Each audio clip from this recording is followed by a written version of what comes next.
হেঁপাহ। কথা পুলিন দত্ত, আবৃত্তি বিৰাজবল্লভ নাথ।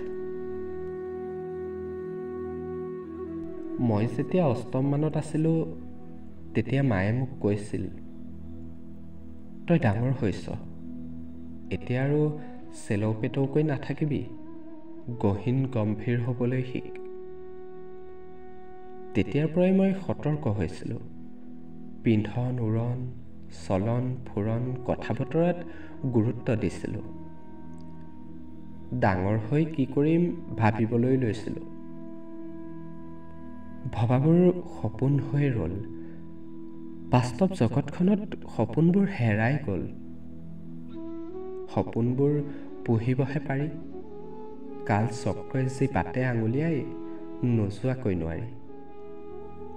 এয়াই সত্য। কাৰোবাৰ সপোনে চিত্ৰপট জিলিকায়, হ'লেও মাদকতা থাকি যায় আৰু পোৱাৰ আশাত।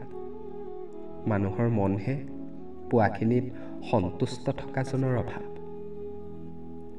আৰু অলপ পোৱা হ'লে অদম্য হেঁপাহে পুনৰ হাকুটিয়ায়। এইদৰেই জীৱন আগুৱাই।